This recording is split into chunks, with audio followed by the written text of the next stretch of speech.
If we draw a compensation chart, this is the entire salary. We can study it into 4 different components. The first one is base pay. The second one is allowances. The third one is benefits. Mark works over it. Work. 5 करो. एक incentive. और एक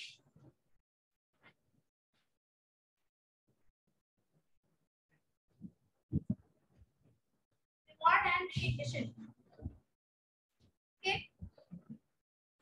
ये पांचों component हर organisation के salary structure में होता है. Reward and recognition is the most important addition to the compensation management of any organization. First, you deal with what is compensation. Salary पढ़ने से पहले ये समझो कि compensation क्या होता है. क्योंकि अगर आपको ये बोला जाएगा कि सैलरी, हो सकता है कि तुम बोलो कि मुझे कंपनी की जो कार मिल रही है वो मेरे सैलरी में नहीं आती है, लेकिन वो भी तुम्हारे सैलरी का पार्ट है. इसीलिए इसको हम इन टोटलिटी कॉम्पेंसेशन बोलेंगे. ठीक है, ये सारा कुछ कॉम्पेंसेशन का पार्ट होता है. ये सब तुम्हारे सिलेबस में है. When we deal with compensation, compensation means various financial and non-financial benefits which are provided to the employees in return of or in lieu of the service rendered by them to the organization is known as compensation. ठीक है, आपको जो financial benefits मिलता है, जो non financial benefits मिलता है, और जो इनडायरेक्ट है, यानी कॉम्पेंसेशन में दोनों आता है, एक फाइनेंशियल और एक non financial.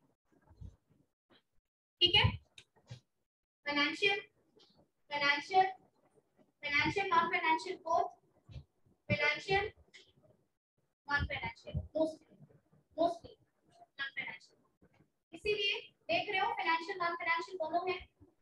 So your compensation involves the various financial and non-financial benefits which are given to you by the organization in lieu of the services that you render to the organization. Okay. Now, financial, for example, can you give me examples of financial benefits? Very good.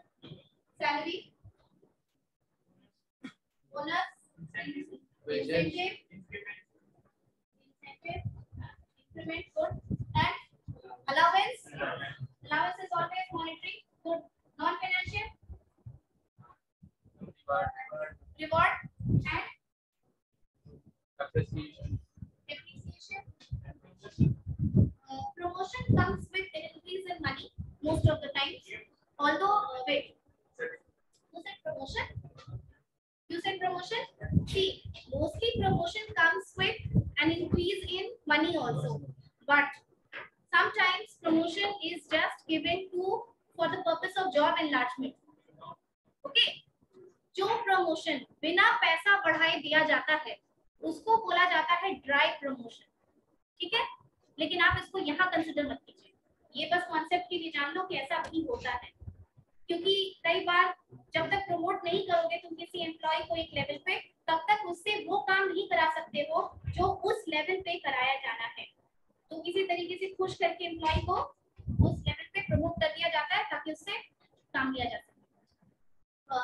कई बार employees के लिए भी अच्छा होता है कि promotion बढ़ा तो सोशल रेपुटेशन की भी बात होती है, कहीं और स्विच करने में भी हेल्पफुल होता है. इसलिए okay, all these things are non financial.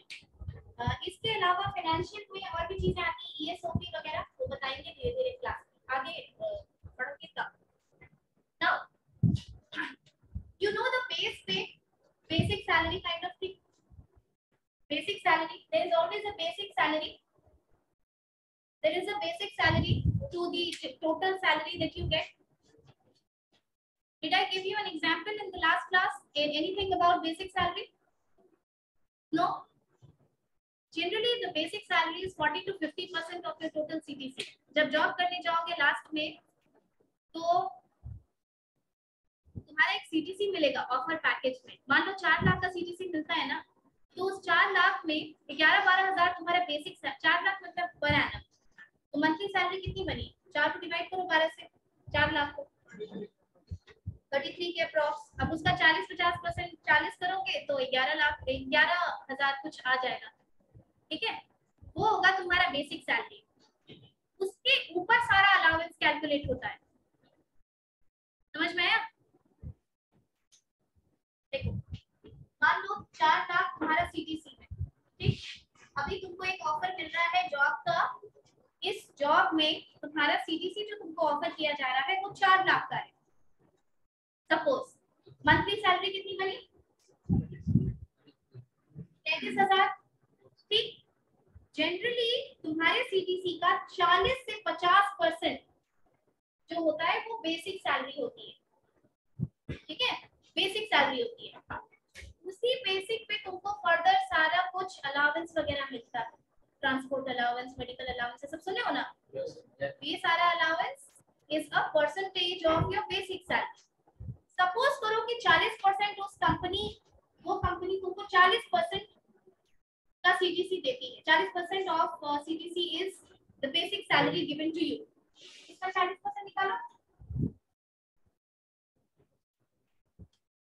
13,200. नहीं, ये बेसिक सैलरी है. तुमको यही तो कह रहे हैं, बेसिक सैलरी. ये बेसिक सैलरी कैसे निकलती है? जॉब इवैल्यूएशन से, जो आपको लास्ट में पढ़ाई है. जॉब इवैल्यूएशन तुमको हेल्प करता है ये जानने में कि किसी भी पोस्ट का बेसिक सैलरी कितना होना चाहिए. Job evaluation is what? It's finding the net worth of the job. Why? Because all the jobs don't add the same value to the organization. There are certain jobs that require a lot of skills. So you need to compensate them accordingly. 13,200 basic salary. अब इस पे further सब कुछ जुड़ता जाएगा. DA इसका कितना percent, उसको जोड़ो. ट्रांसपोर्ट अलाउंस कितना परसेंट, उसको जोड़ो. मेडिकल अलाउंस जोड़ो. ठीक है, प्रोविडेंट फंड. ठीक है, provident fund is a deduction. That is deduction allowance में. और एजुकेशन, मेडिकल, तरह तरह का जितना जो मिल रहा होगा. कई जगह पे यूनिफॉर्म अलाउंस मिलता है, बुक्स अलाउंस मिलता है. जो जहां मिलता है जिस ऑर्गेनाइजेशन से वो है. ठीक है, तो देयर इज अ बेसिक. एक बेस होता है, एक फाउंडेशन है जिसके ऊपर फर्दर तुम्हारी सैलरी बिल्ड होती है. अंडरस्टूड? Any question? नहीं हो सकता है, बहुत कुछ हो सकता है. बोलो. Appreciation, recognition, benefits, certificate. Generally recognition एक सर्टिफिकेट के तौर पे ही दिया जाता है. Next part, we come to the allowance part. As the name clearly suggests, जैसा कि नाम बोल रहा है, allowance का मतलब होता है something which is allowed in the organization for a definite purpose. किसी कारण की वजह से जब तुम्हारी सैलरी में किसी स्पेसिफिक पर्पस को फुलफिल करने के लिए जो ऐड किया जाता है उसको अलाउंस बोला जाता है. अलाउंस समझना बहुत आसान है, क्योंकि जैसे ही अलाउंस का नाम लोगे तुमको समझ में आ जाएगा कि ये अलाउंस किस पर्पस के लिए तुम्हारी सैलरी में जोड़ी गई है. फॉर एग्जाम्पल, व्हेन आई से dearness allowance, what do you understand? Anmol, stand up. What is dearness allowance? Copy में नहीं लिखा हुआ है तो देख के बोलो.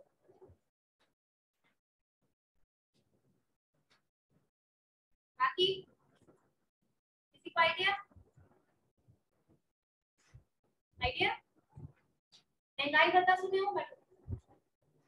महंगाई भत्ता वगैरह में कभी सुने होंगे। महंगाई भत्ता महंगाई कॉम्पेंसेट करने के लिए बस। DNS allowance is an allowance which is given to the employees working in the public sector unit. Public sector unit is the practice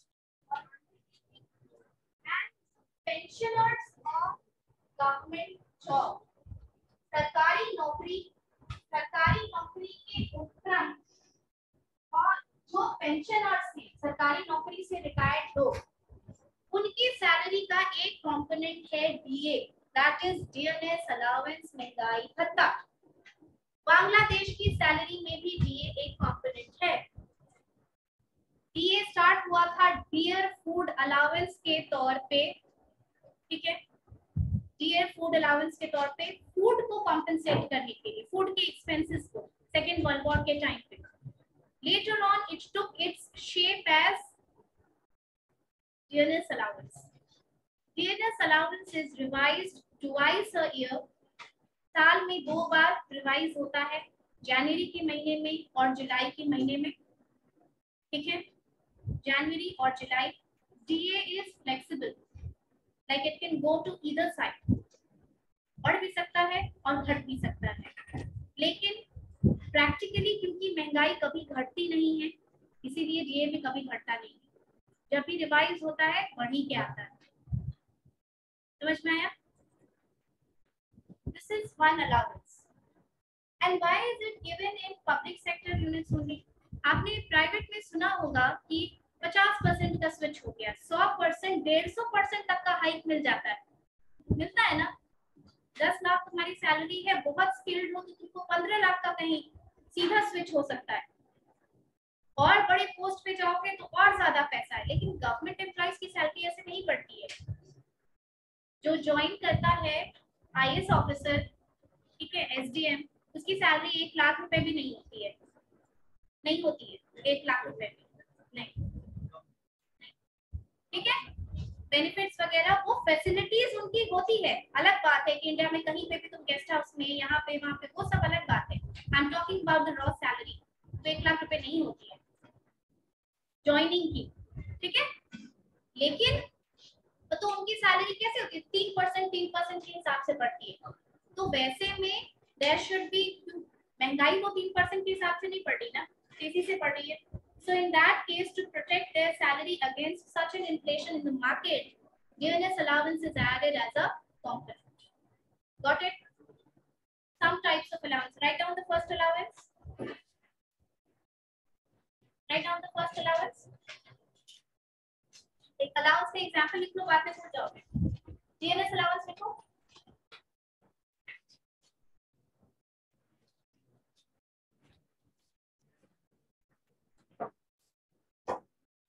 DNS allowance लिख लिया, उसको elaborate करना था जाके, समझा देना क्लास में, ठीक है। Next allowance, what? Transport allowance. What do you think? What is transport allowance?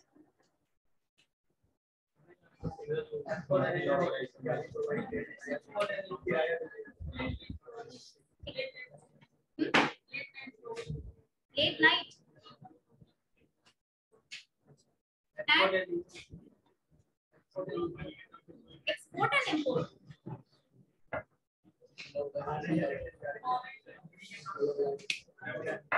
Transport allowance is a salary component which is added in your salary. ये कॉमन अलाउंस है। क्या होता है ट्रांसपोर्ट अलाउंस? कहाँ आने जाने का? घर से ऑफिस कैसे जाओ? नहीं, हंसने की बात नहीं है, आप लोग टेक्निकलिटी समझिए। ये बात को मेरे से याद रहता है फिर। And also there is a difference between transport allowance. Who's talking class? There is a difference between transport allowance and traveling allowance. Most of you get confused between both these allowances. These are two different things. Please remember. I told you in the very beginning that allowance is something which is added in your salary as a component for a definite purpose. So transport is office से घर तुमने बोला, then you say घर से office भी, क्योंकि वो जोड़ के देते हैं, ठीक है। के लिए नहीं मिलता है, आने जाने के लिए नहीं, घर से ऑफिस, ऑफिस से घर। देखो अलाउंस तो कंपनी की तो स्मार्ट एनफ होती है ना, वो उतना तुम्हारा खर्च जोड़ती है। और अलाउंस ये ऐसी चीज है जो तुम्हारे सैलरी का कंपोनेंट है, ऐसा नहीं है कि तुम कहीं ओला का मीटर चल रहा है, ठीक है। This is given to you every month, क्योंकि ऑर्गेनाइजेशन को लगता है कि इतना खर्च तुमको आता होगा, बस इसीलिए तो उतना पैसा हर महीने तुम्हारे सैलरी पे ऐड किया जाता है। Now do not gate confused with travelling allowance. Travelling allowance आने जाने के लिए, for example if the organization has Rishi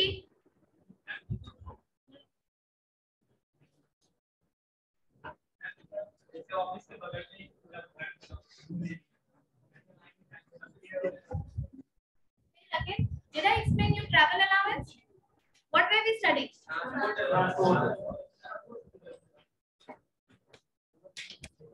कौन सा allowance? कभी मिलेगा, पता नहीं लेना था।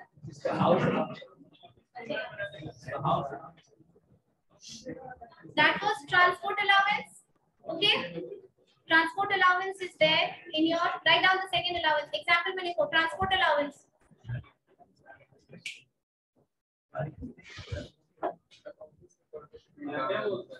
Travel allowance. Office के purpose. That is travel allowance. Third one is travel allowance. Travel allowance means office के पर्पस से अगर आपको किसी और सिटी में भेजा गया, कोई काम है, तो तुमको सिर्फ ट्रैवल अलाउंस ही नहीं, वहाँ पे डीए भी दिया जाता है। डीए का क्या मतलब होता है, महंगाई भत्ता। अब तुम कहीं जाओगे तो रहोगे तो एवरी डे का कुछ ना कुछ खर्च आएगा तुम्हारा, तो वो डीए देके भेजा जाता है, ठीक है। Travel allowance is given to meet your travelling expenses. सिर्फ दूसरे सिटी में ही क्यों, जो लोग मार्केटिंग के जॉब में होते हैं, जिनको घूमना होता है, जैसे एमआर वगैरह होते हैं ना, एमआर सेल्स के लोग हैं, उनको भी ये ट्रैवल अलाउंस दिया जाता है। Third, house rent allowance, HRA. Heard of this? What is HRA? What is this house rent allowance?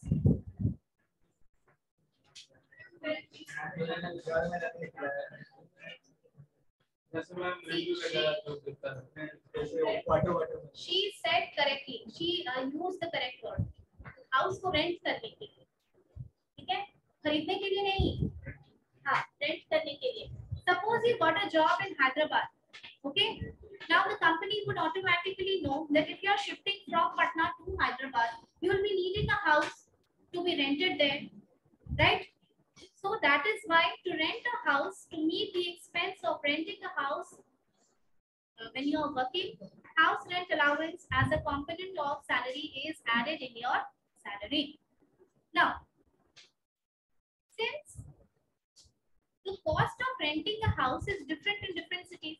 Patna में 2 BHK एवरेज स्टैंडर्ड पे तुमको 10,000 में मिल जाएगा, ठीक, लेकिन मुंबई में नहीं मिलेगा, अगर मेन लोकेशन बैंगलोर में नहीं मिलेगा। So that is why for compensating this, the cities are divided into 3 main categories: tier 1, tier 2, tier 3, या फिर XYZ पॉपुलेशन के हिसाब से कि सिटी कैसी है। और फिर हाउस रेंट अलाउंस का परसेंटेज ज्यादा किया जाता है। कहीं पे जहाँ पे सस्ता है वहाँ 30% ऑफ योर बेसिक की अमन, बेसिक का 30%, वैसे बेसिक पे सब कुछ ऐड होता है, ठीक है। 30 का बेसिक परसेंट और बेसिक का 30%, 40 depending upon the cost of living in that city. Understood? You said, Pratyay said कि क्वार्टर जो दिया जाता है, please remember there are some organisations that provide their own accommodation, right? Quarters, ONGC अपना क्वार्टर देती है, इन लोगों का अपना टाउनशिप होता है ना, बरौनी में जो है टाउनशिप होता है इनका, एयरपोर्ट में है बगल में उसका क्वार्टर है, एयरपोर्ट में काम करने वाले सारे एम्प्लॉइज को वो क्वार्टर दिया जाता है, वो क्वार्टर ग्रेडेड होता है। रेलवे को क्वार्टर दिया जाता है, ग्रेडिंग होती है एग्जीक्यूटिव क्लास के लिए, senior officer, DGM, AGM rank के लिए सब क्वार्टर अलग अलग कंस्ट्रक्शन होता है। अलग हां यही समझाना चाह रहे थे, उसको एचआरए नहीं लेता, ठीक है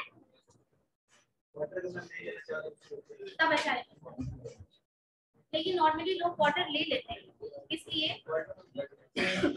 3 बीएचके का क्वार्टर वो फ्री में या एक नॉमिनल सा 500 के आसपास का कॉस्ट पे तुमको दे रहा है। तुम 3 बीएचके कहाँ हायर कर लोगे 500, प्लस उसके साथ बहुत सारी अदर फैसिलिटीज भी होती है, जिसका अपना टाउनशिप होता है ना। तो अपने घर में अगर एक कील ठुकवाने के लिए बुलाओगे मिस्त्री को, तो वो जो कील ठोकेगा वो ठोकेगा, आने का पैसा भी तो चार्ज करता है। वहाँ सब कुछ फ्री होता है, उनके अपने मैकेनिक, उनके अपने मिस्त्री हायर किए हुए रहते हैं। अब वो दिन भर में जिस क्वार्टर से कंप्लेन आया वो जाके वहाँ पे काम करेंगे, दैट इज फ्री, इसलिए हम क्वार्टर नहीं छोड़ते। तो उनको क्वार्टर का रेंट बचा वो तो बचा नहीं, उसके अलावा भी जितना फैसिलिटी मिलेगी सब फ्री। Got it?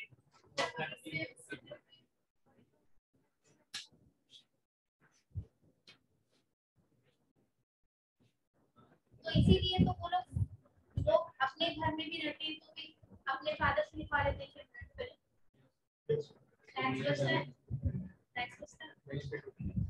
ठीक है। These allowances you studied, one is first one was dearness allowance, second third fourth house rent allowance. Now there are various other like next you write medical allowance. Example, medical allowance. Medical allowance, again the same thing.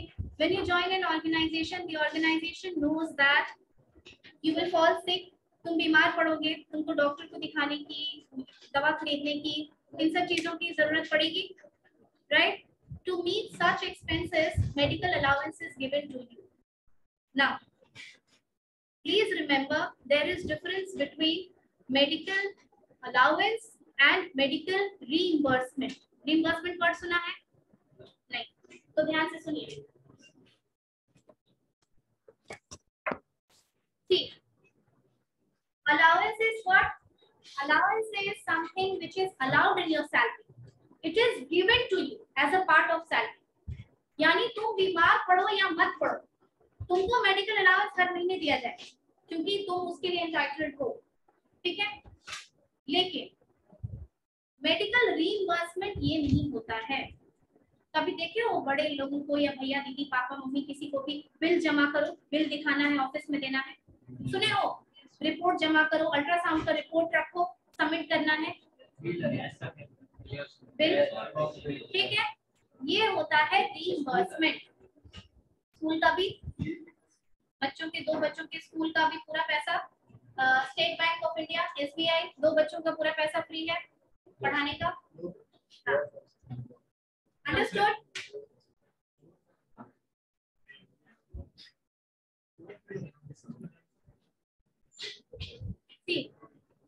Medical reimbursement आपने सुना होगा, silence, आपने सुना होगा medical benefit के बारे में कि ऑर्गेनाइज, स्टॉप टॉकिंग रोहित, आगे बढ़ो। मेडिकल रीइंबर्समेंट के बारे में, see I tell you the difference between medical allowance and reimbursement. In reimbursement हमको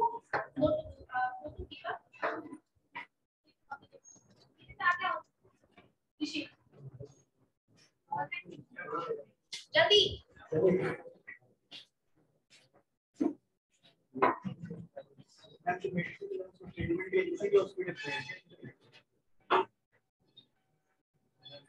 और किसी को आना है? रोहित को ज्वाइन, इसको ज्वाइन करना है, ऋषि को,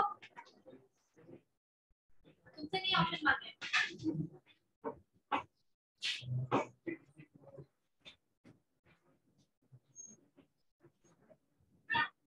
I was explaining the difference between medical, सुनो ये बहुत इंटरेस्टिंग है, the difference, और कभी क्लियर नहीं होता है डाउट, इसीलिए ध्यान से सुनो।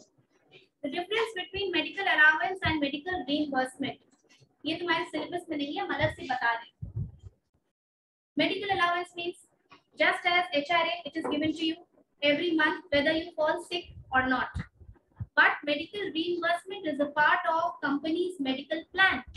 कुछ ज्यादातर कंपनीज होती हैं जिनका अपना मेडिकल प्लान होता है, यानी तुम अगर उनका अपना एक लिमिट भी होता है, जैसे वो 60 लाख 50 लाख तक कोई बड़ी बीमारी हो गई तो तुमको कवर करते हैं ना.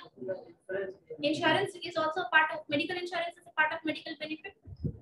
तुम ऑपरेशन कराए या कोई वैसी बात है किसी के साथ अगर कुछ होता है, suppose see I tell you reimbursement. Boring Road में ज्योतिपुंज हॉस्पिटल देखे हो? यस. पारस भी देखे होगे? यस. पारस के अंदर गए हो कभी, अब पता नहीं नोटिस किए हो कि नहीं, बट आप जाना तो नोटिस करना, बाहर में एक लिस्ट टंगी है पारस में which has the name of the top organizations in Patna.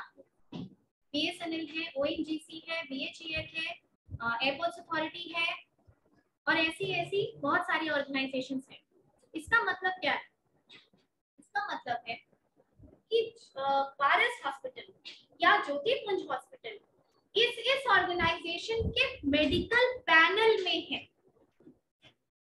Panel मतलब Jyotipunj is a maternity hospital and child care hospital, यानी जो एम्प्लॉइज, मान लो बीएसएनएल का एग्जांपल ले लो, बीएसएनएल एक है उसमें, या चलो ओएनजीसी है, ओएनजीसी में जो एम्प्लॉइज काम कर रहे हैं या उनके family members, suppose we take example of Jyotipunj maternity hospital, the female employees who are working in ONGC और the dependent of a male employee, wives of male employees, both are entitled for getting their treatment.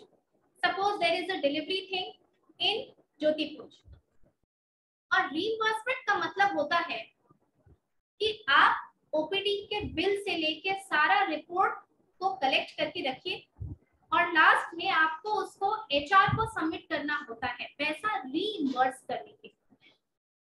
कहीं तो ये होता है, कहीं पे या ज्यादातर जगह पे ये होता है कि जब तुम वहां एडमिट होगे तो तुम अपना ऑफिस का मेडिकल कार्ड दिखाओगे कि तुम वहां के एम्प्लॉय हो, ठीक है, तुमको उसी नाम पे बुकिंग मिलेगी हॉस्पिटल में, और जब सारा कुछ हो जाएगा 7 दिन 8 दिन, then at the time of discharge जो पेपर बनता है वो पेपर एक एनवेलप में सीधा तुम्हारी कंपनी के एचआर के पास चला जाता है. तुमको कुछ नहीं करना है, तुम वहां से टाटा बाय बाय करके अपने घर निकल जाओ. वो पेपर सीधा एचआर के पास जाएगा और कंपनी उसको 1 लाख 1.5 लाख जो भी डिलीवरी का कॉस्ट हुआ वो पेमेंट करेगी. Understood? This is other thing. Paras में कहीं कंट्रीब्यूटरी भी है, सीजीएचएस कंट्रीब्यूटरी भी है, सेंट्रल गवर्नमेंट मोरेलो तो देखे होंगे.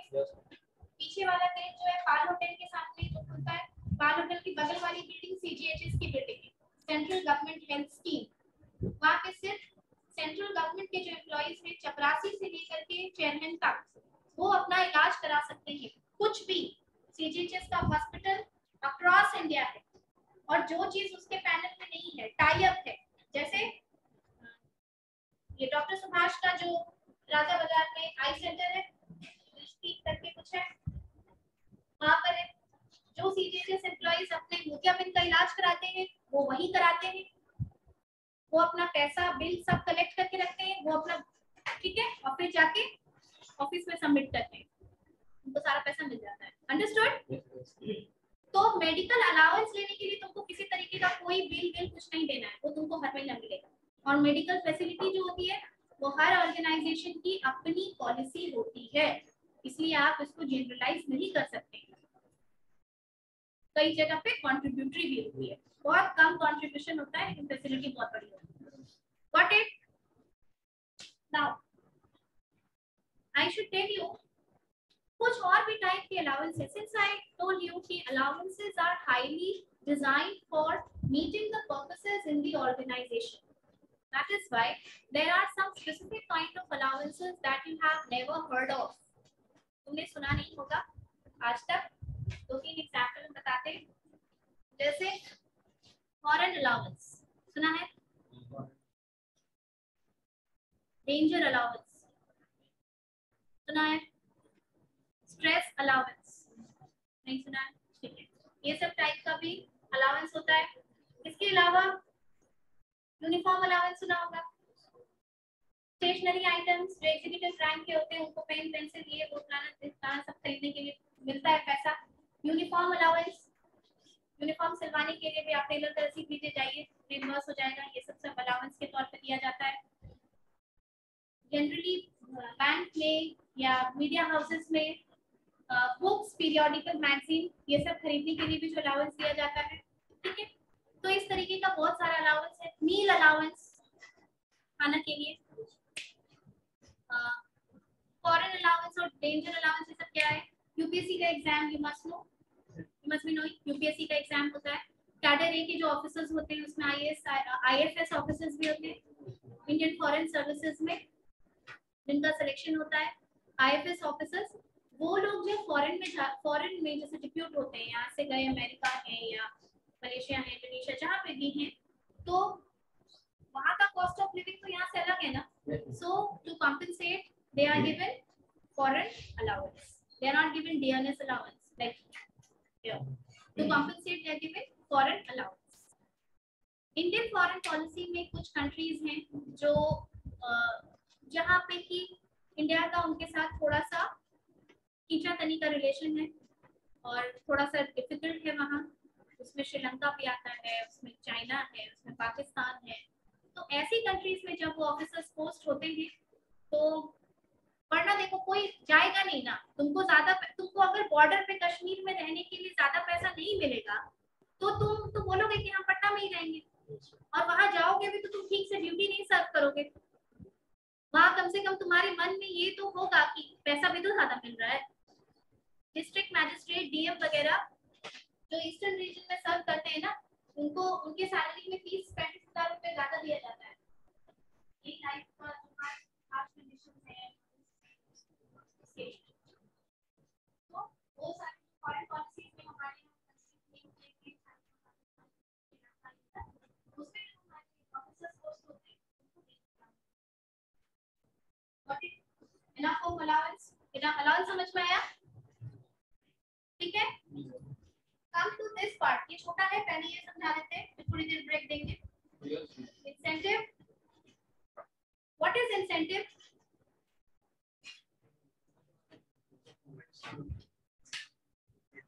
जोर से लाउडली। सैलरी के अलावा एक्स्ट्रा वर्क, एक्स्ट्रा पे, क्यों एम्प्लॉय के अपने पॉइंट्स पे भी एक्स्ट्रा बेनिफिट मिलता है, ठीक है। This the concept of incentive you all know, incentive is the part of your salary which is given to motivate you, to enthuse you to work harder and more. अगर class में average marking होती है तो कोई project क्यों बनाएगा, fun से क्यों बनाएगा? अगर किसी को लगता है कि अच्छा बनाने से हमको 20 में 20 आएगा और मेरा यूनिवर्सिटी का मार्क्स ज्यादा होगा, तभी तो मन करेगा ना बनाने का। सेम बात है, तुम्हारे में बहुत स्किल है और तुम वर्क प्लेस पे हो और तुमको लग रहा है कि पैसा तो ज्यादा मिलेगा नहीं, क्या फायदा, शांति से उतना ही काम करो जितना बाकी लोग कर रहे हैं, क्या जरूरत है ज्यादा करने की, ऐसा ही होगा ना। ये फीलिंग ना हो, इसीलिए incentive is a part of salary. और अब आप लोग इस चीज का रेलेवेंस समझ सकते हैं, लगभग हर जॉब इंसेंटिव बेस्ड हो चुका है। वैल्यूज क्या करें, डेवलपमेंट एग्जीक्यूटिव के पोस्ट पे रहता है, कॉल करा करके और कन्वर्ट कराता है स्टूडेंट्स को, तो करवाता है। तो जो कॉल कर रहा है तो अगर आप इंसेंटिव नहीं देंगे कि more the number of candidates you bring more will be money given to, वो करेगा इतना मैटर, उसको भी इंसेंटिव ही बोलो तुम, ठीक है, उसको भी बोल सकते हो इंसेंटिव। सेल्स में इंसेंटिव का बहुत ज्यादा योगदान है, you can understand this, right? If you go to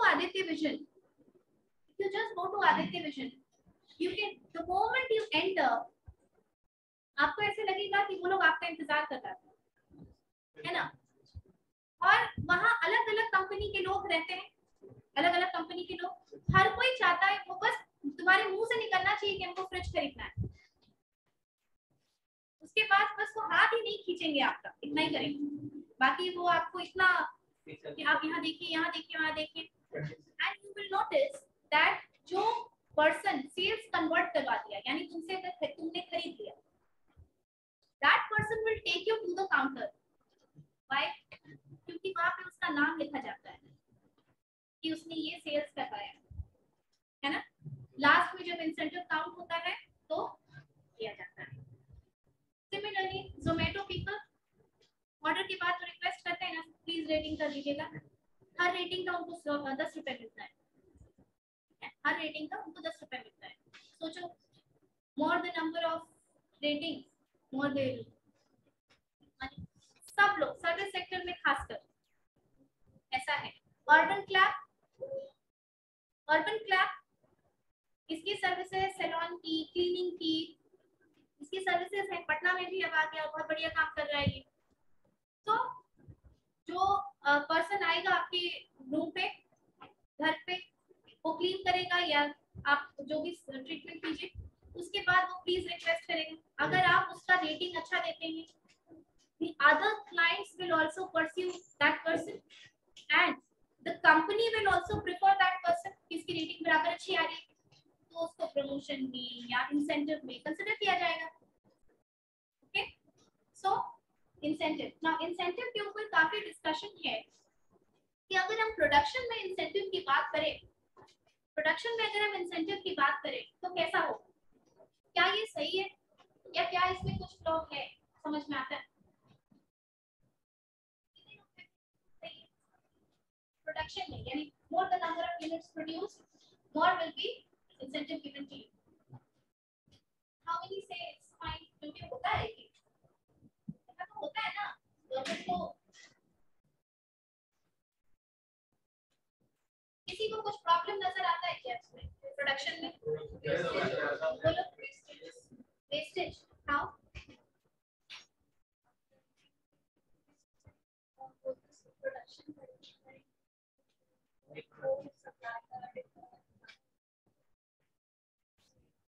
Production is limited. There is a production chart that which you have to, you cannot do everything. It is only supervised. हर महीने का production chart बना रहता है, factory में जाओगे, company में काम करोगे, यस, अगर आपको ये मालूम है 20 पेज का असाइनमेंट बनाना है, 19 बनाने से नंबर कट जाएगा, तो जैसे जैसे खींच दो 20 पेज, खींच दो बस, ये आइडिया भी दे दिया, पहला वाला सिर्फ सही लिखना है, ठीक है, पेज ही काउंट होना है तो पेज काउंट करवा लो, क्वालिटी पे कौन ध्यान देता है? तो ये एक कॉम्प्रोमाइज हो सकता है कि the workers might and money is a motivator, right? तो ये काउंट होगा कि पैसा एक फैक्टर हो जाता है, यहाँ पे क्वालिटी डिग्रेड हो सकता है, ठीक है, understood? This can be a problem. Incentive is of two types. One is positive incentive. ये सुन लो, सिर्फ बातें लिखना, I'll give you a break after this. Incentive is of two types. One is positive incentive, positive motivation हुआ, जैसे तुम अगर class में regular आते हो तो जिस दिन तुम नहीं आओगे उस दिन का अटेंडेंस नहीं बना देंगे,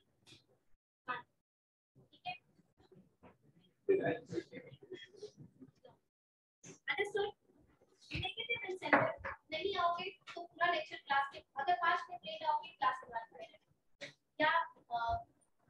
या डांट पड़ेगी, या कोई तुमको बोलेंगे मैनेजमेंट स्टाफ लेट आते हो, तो हमारा बिहेवियर तो दोनों तरीके से गाइड होता है ना, हम बैलेंस होने से भी बचना चाहते हैं, वो भी एक नेगेटिव इंसेंटिव है, और पॉजिटिव, ये पॉजिटिव इंसेंटिव क्या होगा, ये प्रोजेक्ट कंप्लीट करोगे तो तुमको एक प्रमोशन मिलेगा, और नेगेटिव इंसेंटिव क्या है, अगर ये प्रोजेक्ट कंप्लीट नहीं हुआ तो तुमको ऑफिस से निकाल दिया जाएगा, ठीक है?